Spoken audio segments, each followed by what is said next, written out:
So starting with the first machine, which is the bigger 34-inch SC901. Okay, this is obviously brand new.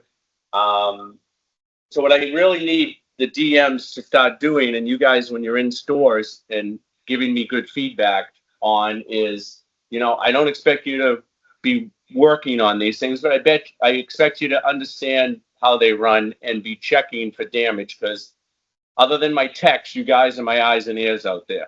Okay, I can't obviously can't get into every store. I can't get to any stores actually because I cover everything around the country.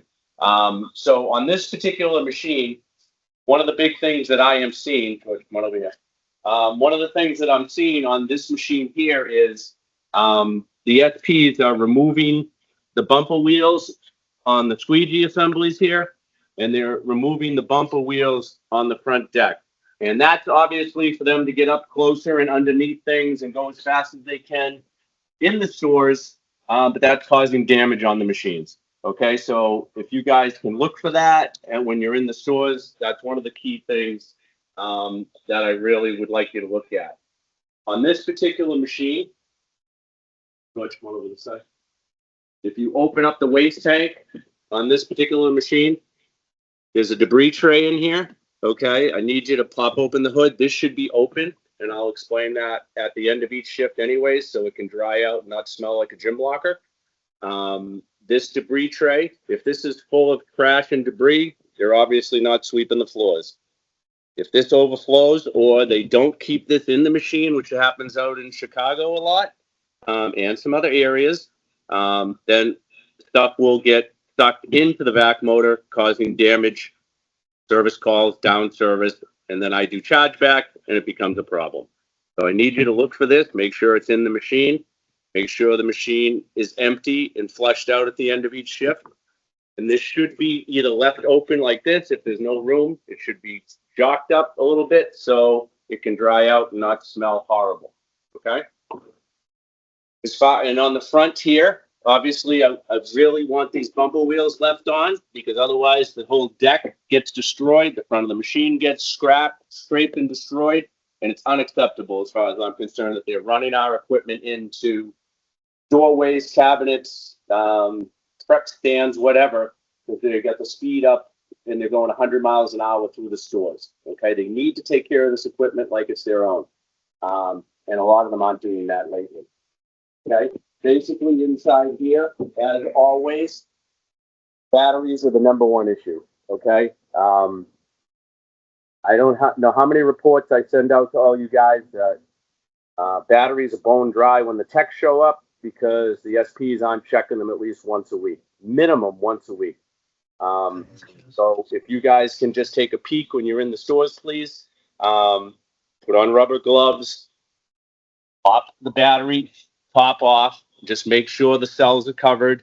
If there's a problem, follow up with your SP, because it only takes one time for a battery to be low, really low, and they run it for a month or so before I get a tech in there, and then the life of the battery goes from 24 months down to maybe 12 or less. Okay, and batteries right now in this machine are about $2,000 to replace on the road between labor, parts, and travel.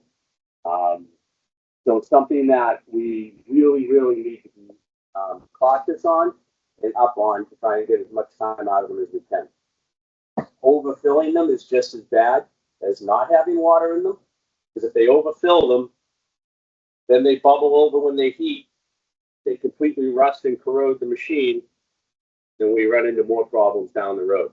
And we can't keep them as long, and with the price of equipment nowadays, we would like to keep these as long as possible. We are keeping equipment longer than we have in the past because we're doing a lot more maintenance on them, but it's just something I would appreciate if you guys can take a peek when you're in the stores. Again, send me an email. Please do not text me. I cannot get 100 million texts. Everything by email. And then I have a document, and then I have a paper trail. For when we have to do a chargeback, then we have pictures, and pictures don't lie.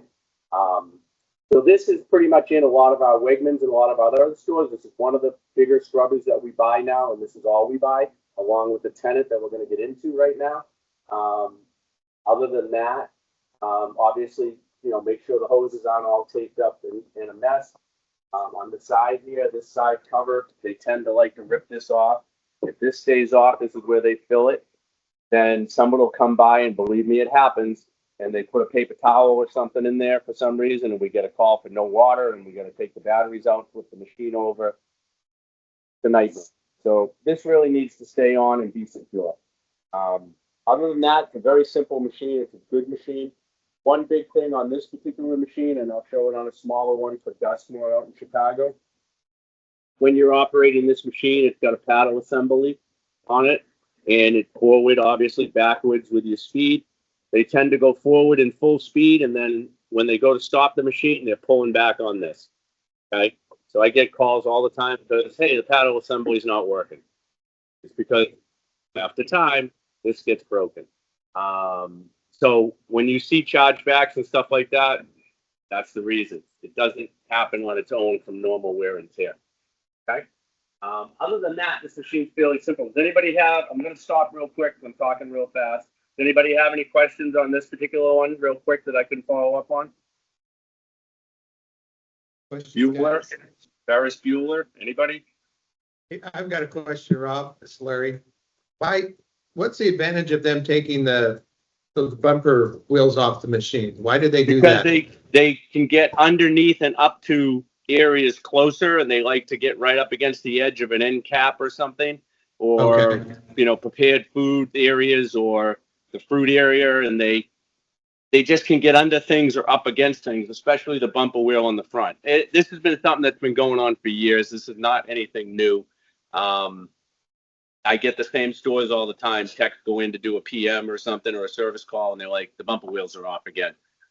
They don't just come off. You know what I mean? They're being taken off of the machines. And it's pretty consistent across the board. Not everywhere, but it's just one of the things. And then what happens is, the whole side of the machine, as I'll show you on another machine, the whole side of the machine gets dent or damaged and scraped, and then the machines just look horrible over time, and they represent CSG. So it's just something that is an ongoing issue. So as you guys are going through the stores, doing your audits and stuff, you peek around, just, if you see them on the shelf and stuff, you can just kind of text your SP and say, hey, put these back on again. Or reach out to Rob and get new ones. They do break once in a while. Absolutely. There's no doubt about that. But they can just reach out to me and I can send them more. I've never refused a pot out to an SP that wants to put it on for me. And I encourage that for the basics, stuff like that. Does that answer it, Larry? Yes, thank you. Okay. Any other questions on this one before we move on? Okay.